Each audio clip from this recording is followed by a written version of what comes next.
at the count of 8, feel that, no, it's not that. Feel it, go through it slowly until you feel, oh, okay, I'm alive again. Yeah.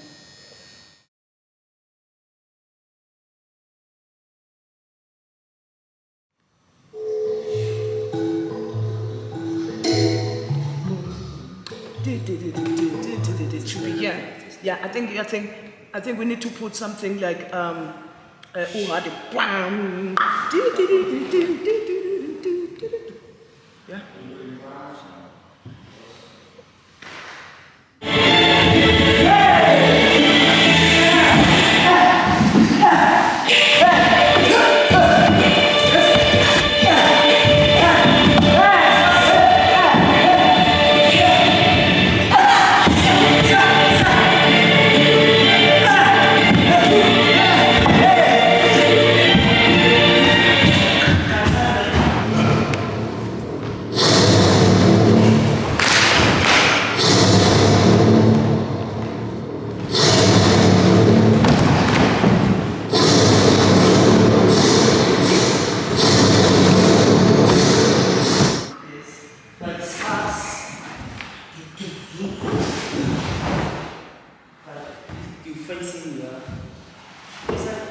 I just had the distinct pleasure of watching what you were doing. Yeah. Were you in this one or in this one? I was in the other one, yes. I loved it. Yeah. And I said, as I told you, I was really moved about it. And I hope I got some good footage. But tell me, how did you encounter, or how did you find this place, or how did this place find you? Well, it's a very touching story. I was doing dance in high school as a subject, you know. Right. And then I came across this small group of people. They were doing an outreach, so that's what they call it, an outreach. So to try to reach out to children in the black community, because Right. you know we're unfortunate. We don't have much of these opportunities. No. So And you live in a township? And we live in a township, yeah. So it's no chance. really hard for us to get those kinds of Right, chances. right, So right. I met these guys at an outreach, and we did this project. They call it a park performance. So they're doing it in December this year.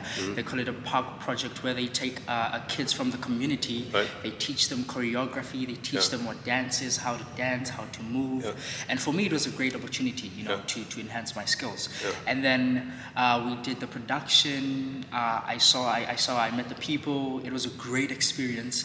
And then a few months later, I heard that there were auditions, and luckily I had been done with my matric, and then I was able to come and audition, and that's how I fell in love with this place and started dancing. I really do understand that. I really do. Yeah, so that's how the story goes, you know, from an outreach to following up, you know, following them on social media, finding out what they're about, what they do, and actually coming to audition. And I got the chance, I got the place, and then here I am.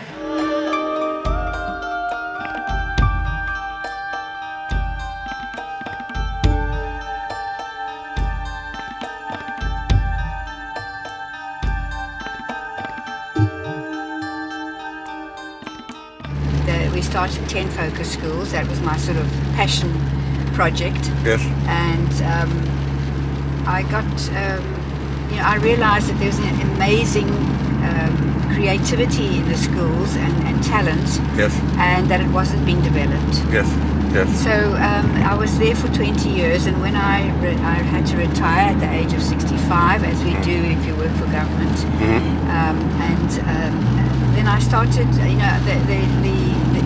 fact, SpoNdaba was one of the artists in residence that I appointed to assist the teachers in the schools. Yes. And she was very creative, and we did big productions of all the schools together, indoors, outdoors. We did a lot of experimental work. Right. And she went off to Johannesburg for a few years, and she came back and she looked for the youngsters that she had been training in the schools. Yes. And she found them sitting at home doing nothing. They had no prospects for any training, no prospects for any employment. No.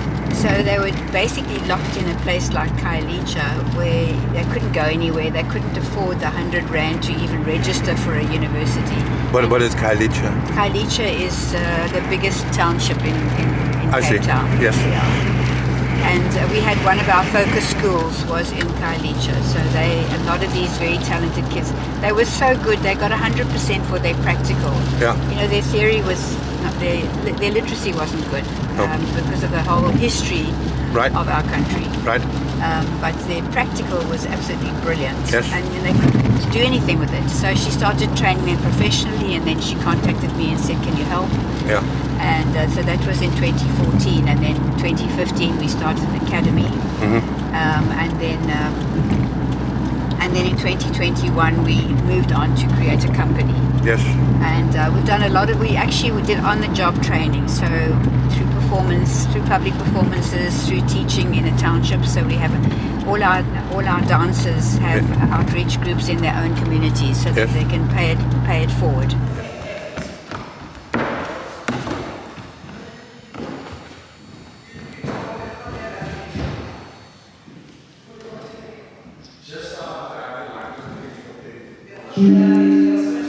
Copenhagen, if you go to the Royal Ballet School, you start at the age of 7. Yeah. And at the age of 17 maybe, you have your first real performance. Yes. But here you go on the scene quite fast. You go on the scene quite fast. Yes, that's actually right. Because here, most of us never actually had the chance like other people in ballet schools. So you see other people in ballet schools start at a young age, they develop older, Right. and then by 17, 18, they're already good. Yeah. But here, we already started older, Yeah. so it takes a lot of commitment and a lot of hard work to try to catch up to all those years that we lost in our childhood. Yes, exactly. So here... And that's a good phrase. Yeah. I mean, the years you lost in your childhood due to lack of chances. Due to lack of dance in our communities. Yeah. But I can really say that the outreach and other projects we make, such as school projects, really help to bring people to dance, to bring the kids, so that unlike us, they can start at an early age, they can uplift the dance industry. Yes. Yeah. Yes.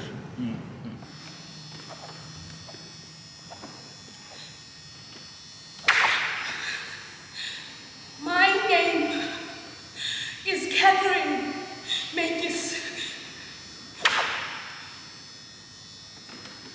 My name is Oya. My name is Francine Grassas. My name is Mary Pickenin. My name is Thomas Kagan.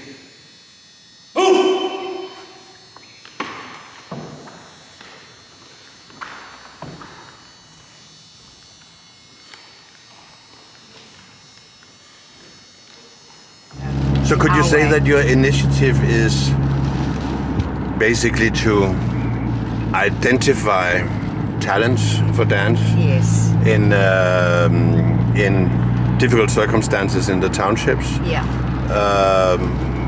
Try to, which must be a very difficult task to choose between those and to find out where the real talent is and to say no to those who haven't got the sufficient talent. Yes, when we first started in 2015, we just took anybody who wanted to do it. Yeah. But then we got too big. Yeah.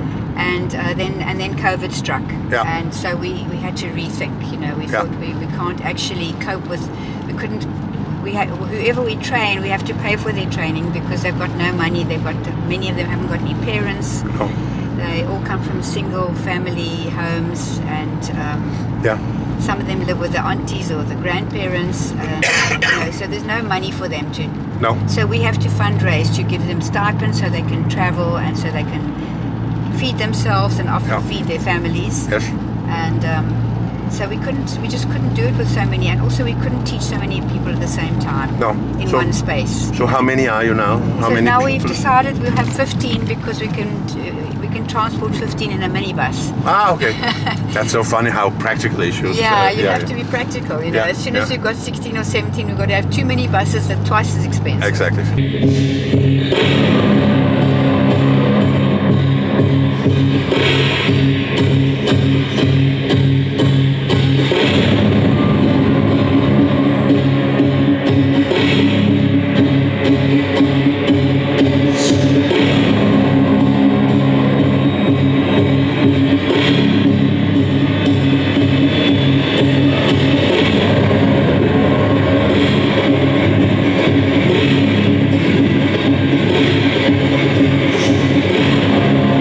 And did you always know that you wanted to dance?